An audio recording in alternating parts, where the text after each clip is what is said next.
آج ایک قطرہ بھی کافی ہوگا، اج ساہ بھی نہیں کھلے راہ بھی نہیں، انج ٹوک انوکھڑے ٹوکدے نہیں، ٹر پویں تے فاصلے مک جاندے، گھر بیٹھے پینڈے مکدے نہیں۔ آج قدم قدم چلیں گے، ماضی کے گناہ تو ایک آنسو سے دھوئے جا سکتے ہیں نا۔ وہ ایک فقیر تھا، بازار میں کھڑا رو رہا تھا، تو کسی نے روک کے کہا بابا کیا ماجرا ہے، کسی نے مارا ہے، کیوں رو رہے ہو؟ اس نے کہا نہیں کوئی ایسی بات نہیں، ان لوگوں کے رویے نے رلا دیا۔ کہا کیا مطلب؟ کہا بازار سے گزر رہا تھا، ان لوگوں کو دنیا میں کھوئے ہوئے دیکھا تو میرے دل میں ترس جاگا، تو میرا خیال یہ ہوا کہ ان بندوں کی رب کی صلح نہ کروا دوں۔ تو میں نے پھر اس سے بات کی، تو آواز آئی ٹھیک ہے لے آ ان کو میری چوکھٹ پہ، ایک آنسو سے سارے گناہ معاف کر دوں گا۔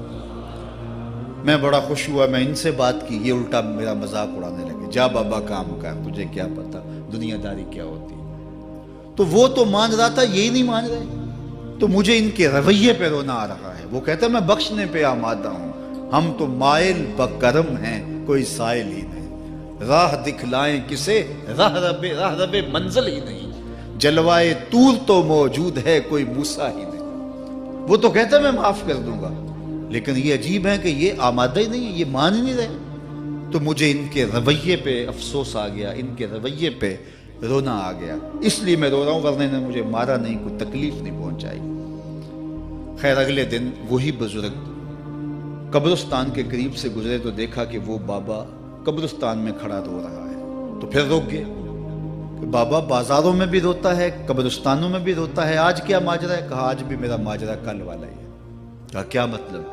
کہا کل بازار سے گزر رہا تھا، ان کو دنیا میں کھوئے ہوئے دیکھا، میرے دل میں ترس جاگا، تو میرا خیال ہوا ان بندوں کی اور رب کی صلح کروا دوں، تو وہ تو مان رہا تھا، وہ بندے ہی نہ مانے، تو آج میں ادھر آ گیا۔ میں نے کہا چلو ان سے بات کرتے ہیں۔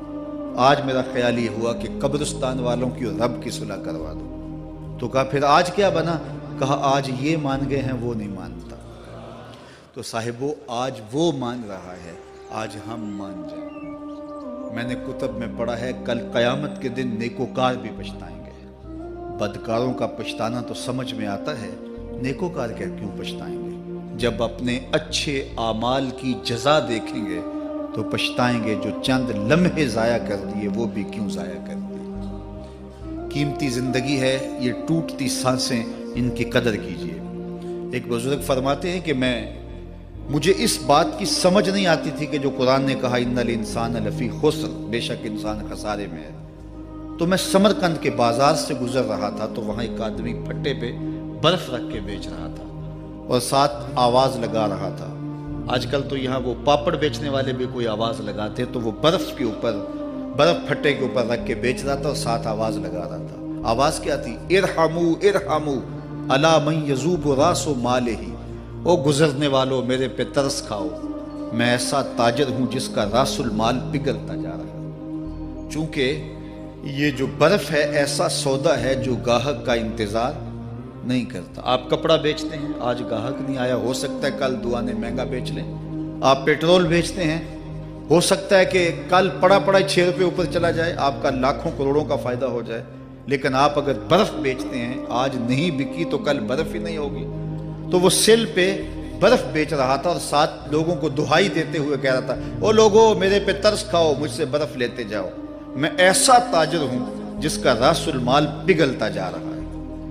تو کہتے ہیں جب اس نے یہ آواز لگائی نا تو میرے قدم رک گئے اور میں اس کے قریب چلا گیا اور میں نے کہا کہ مجھے ان الانسان لفی خسر کا ترجمہ سمجھ میں آ گیا۔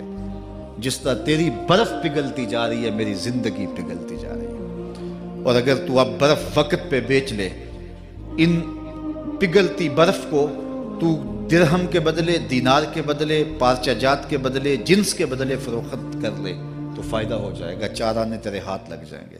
اور میں بھی ان سانسوں کے بدلے درود پڑھ لوں، ان سانسوں کے بدلے سجود کر لوں، ان سانسوں کے بدلے قیام کر لوں، کسی دکھی کے سر پہ ہاتھ رکھ دوں، کسی پریشان کی پریشانی دور کر دوں تو میری سانسیں کام آ جائیں گی، ورنہ یہ ٹھہریں گے نہیں۔ سوئے ہوئے ہوں تو پھر بھی سانسیں ٹوٹ رہی ہوتی ہیں۔ تو ہم کتنی جلدی موت کی طرف بڑھ رہے ہیں، تو زندگی کتنی مختصر ہے اور ہم کتنے بے پرواہ ہیں۔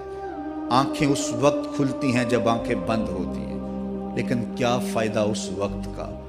آج کا پچھتاوا کل کی بہتری کی ضمانت ہے، اور آج کے پچھتاوے سے کل کی زندگی کی خوبصورتی نصیب ہو سکتی ہے۔ اس لیے یہ ڈھلتا ہوا سورج، یہ دیکھیں ابھی جب داخل ہوئے تھے تو سورج ابھی سر پہ تھا، لیکن اب سورج درد غروب سے زرد ہو چکا ہوگا اور چند لمحوں کے بعد وہ نگاہوں سے اوجھل ہوگا۔ میاں صاحب بھی بولے کہ زندگی تیری جو ہے ڈوبتے سورج کی طرح ہے، ڈیگرتے دن گیا محمد اوڑک نو ڈوب جانا۔ تو یہ میں اور آپ لمحہ لمحہ موت کے قریب ہو رہے ہیں۔ اس سے قبل کہ وہ وقت آئے کوئی حجت باقی نہ رہے، مجھے اپنی زندگی کو، آپ کو اپنی زندگی کو اللہ اور اس کے رسول کی چوکھٹ پہ حاضر کر دینا ہے۔ ہمارے میزبان محترم نے کہا والدہ ماجدہ کی بابت، تو آج ان کے اصالِ ثواب کے لیے میں اور آپ جمع ہیں۔ ایک وقت ہمارے اوپر بھی آنے والا ہے کہ لوگ ہمارے لیے جمع ہو رہے ہوں گے۔ یہ وقت تو آنے والا ہے، اس کے تو چھٹکارا نہیں ہے، اس سے تو خلاصی نہیں ہے، کوئی بھاگ سکتا نہیں ہے، موت سے تو فرار نہیں ہے۔ تو آج وہ نہیں ہیں، لیکن ان کا سعادت مند بیٹا ان کی یادوں کے چراغ کو روشن کیے ہوئے ہے۔ ورنہ میں ایسے بیٹے بھی دیکھے ہیں جنہوں نے اپنی سکی ماں کا جنازہ نہیں پڑھا۔ آپ کہیں گے کوئی ایسا بد نصیب بھی ہو سکتا ہے، جنازگاہ میں گیا ہے لیکن وہاں جا کے کھڑا رہا ہے، جنازہ نہیں پڑھا۔ آپ کہیں گے کہ ایسا بد نصیب، میں نے کہا ایسے بد نصیب آپ نے بھی دیکھے ہوں گے۔ یہ کون سے بد نصیب ہیں؟ یہ وہ بد نصیب ہیں جنہیں جنازہ آتا نہیں، ساری زندگی لوگوں سے فراڈ کرتے ہیں، اور جب اپنی ماں مر جاتی ہے، اپنا باپ فوت ہو جاتا ہے، تو یہ فراڈ پھر وہ اپنی ماں سے بھی کرتے ہیں، اپنے باپ سے بھی کرتے ہیں۔ مجھے بتاؤ کتنا بد نصیب ہے وہ بیٹا کہ جو اپنی ماں سے، اور وہ بھی مرنے کے بعد فراڈ کر رہا ہے، اور اپنے باپ سے وہ بھی مرنے کے بعد فراڈ کر رہا ہے۔ اور کتنا خوش نصیب بیٹا ہے کہ جو روزانہ اپنی ماں کے لیے دعا کرتا ہے۔ اور میں کہتا ہوں اگر بیٹا نمازی ہوگا، بیٹی نمازی ہوگی، اہتمام سے دعا نہ بھی کرے، دن میں کتنی مرتبہ کہے گے ربنا اغفر لی ولوالدی، اے اللہ مجھے بھی بخش دے، میری ماں کو بھی بخش دے، میرے باپ کو بھی بخش دے۔ اور جب بندے ہاتھ اٹھا کے دعا مانگتے ہیں اللہ خالی ان ربکم حیی کریم یستحیی من عبدہ اذا رفع یدیہ ان یردہما صفرا، تمہارا رب حیا کرنے والا سخی ہے، کریم ہے۔ بندے جب اس کے سامنے ہاتھ اٹھا کے دعا مانگتے ہیں، اللہ فرماتا ہے مجھے شرم آتی ہے ان کے اٹھے ہوئے ہاتھ خالی کیسے موڑ دوں۔ انہوں نے میرے سے مانگا ہے، میں بھی نہیں دوں گا تو کس در پہ جائیں گے۔ میں ایک دیہاتی بات کرنا چاہتا ہوں، اتنے لوگ جتنے آپ یہاں بیٹھے ہیں، اتنے لوگ اٹھ کے کسی دنیا دار کے ڈیرے پہ چلے جائیں اور اس سے کچھ مانگیں اور وہ دے سکتا بھی ہو، تو کیا وہ آپ کو خالی لوٹا دے گا؟ وہ کہے گا ڈیرہ داری کی شان کے خلاف ہے کہ اتنے لوگ دروازے پہ آ گئے اور ان کو خالی موڑ دوں۔ تو جب تم اتنے بڑے ڈیرہ دار ہو اور تمہیں اتنی غیرت ہے کہ اتنے لوگوں کو خالی نہیں موڑتے، تو کریم خالی موڑتے؟ آؤ تو صحیح اس کی چوکھٹ پہ جھولی پھیلاؤ تو صحیح۔ پھر دنیا داروں سے مانگنا ہو تو ان کی زبان میں مانگنا پڑتا ہے۔ اللہ سے جس زبان میں مرضی مانگو، عربی میں مانگو، اردو میں مانگو، ہندی میں مانگو، سندھی میں مانگو، اقبال کے لہجے میں مانگو، سادی کے انداز میں مانگو۔ نہیں مانگنا آتا خالی ہاتھ پھیلا دو، وہ بند لبوں کی بولیاں بھی سنتا ہے۔ آؤ تو صحیح اس کی چوکھٹ پہ، اپنے ہاتھ پھیلاؤ تو صحیح۔ دنیا داروں سے مانگے تو ناراض ہوتے ہیں، خدا سے نہ مانگو تو ناراض ہوتا ہے۔ اللہ کل ما یابو بکم ربی لولا دعاؤکم، آؤ نا اس کی چوکھٹ پہ، دستے طلب دراز کرو۔ دنیا داروں سے مانگنے کے لیے وقت چاہیے۔ اس وقت تو صاحب سوئے ہوں گے، اس وقت تو ناشتہ کر رہے ہوں گے، اس وقت تو بیوی بچوں کے ساتھ مشغول ہوں گے، لیکن اللہ سے جب بھی مانگو، پچھلے پہر کنڈی کھڑکاؤ در رحمت کھلا پاؤ گے۔ دن کو مانگو، رات کو مانگو، مانگو تو صحیح، وہ تو اتنا کریم ہے۔ اچھا بت کو سامنے کھڑا کیا ہے اور زلیخا ہاتھ جوڑے بت کے آگے پکار کرتی ہے، روزانہ سے شام کھڑی ہو جاتی ہے، یا صنمی یا صنمی، اے میرے بت، اے میرے بت، بچھڑا ہوا یوسف ملا دے۔ سحر دم تک پکارتی رہتی، عمر بیت گئی، چہرے پہ جھریاں آ گئیں، بڑھاپا طاری ہو گیا۔ ایک دن رات کا پچھلا پہر ہے، بت کے آگے ہاتھ جوڑے یا صنمی کا وظیفہ پڑھ رہی ہے۔ اچانک نیند کا جھٹکا آ گیا، زباں بل کھا گئی، بولی یا سمادی یا سمادی۔ کہا جبریل جلدی جا، یوسف کے گھوڑے کا رخ موڑ دے۔ یا اللہ تجھے تو نہیں پکار رہی، وہ تو بت کو پکار رہی ہے۔ زباں بل کھا گئی، یا صنمی کی بجائے یا سمادی کے لفظ زبان پہ آ گئے۔ کہا جبریل اتنا عرصہ ہوا بت کو پکارتے ہوئے، اس نے کوئی جواب نہیں دیا، آج جیسے بھی اس کے لبوں پہ میرا نام تو آیا ہے، اگر میں نے بھی جواب نہ دیا میرے اور بت میں فرق کیا ہوا؟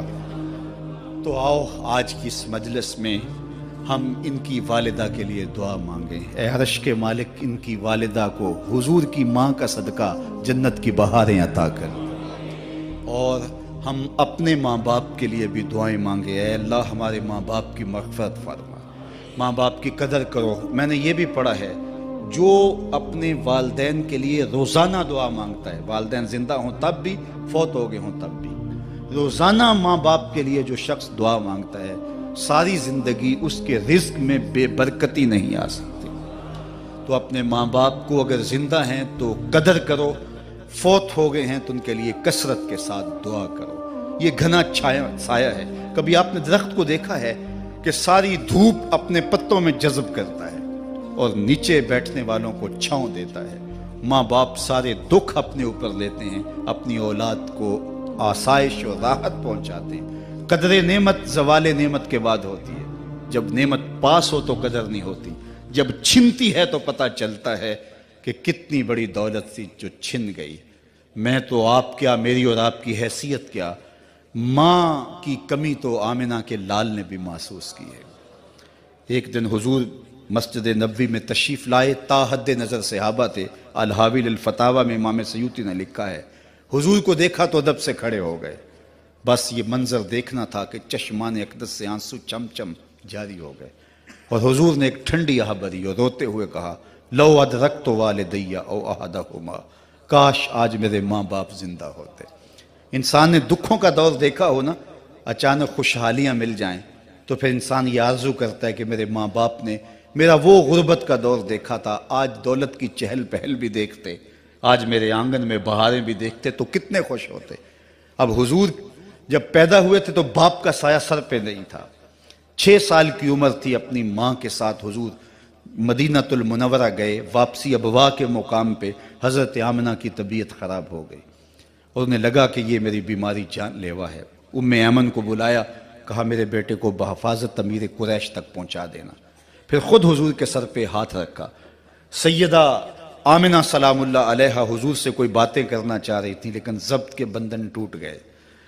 ابن حشام سیرت کی پہلی کتاب ہے، اس میں تفصیل سے یہ واقعہ موجود ہے۔ جب سر پہ ہاتھ رکھا تو حضرت آمنہ کی آنکھیں چھلکنے لگی اور روتے ہوئے آپ نے چند جملے کہے، کہا بیٹا ہر نئی چیز نے پرانا ہو جانا ہے، ہر باقی نے فنا ہو جانا ہے، میں بھی جا رہی ہوں، وَذِكْرَ باق، لیکن میرا ذکر نہیں مٹے گا، وَوَلَدْتُ طُہْرًا، اس لیے کہ تیرے جیسا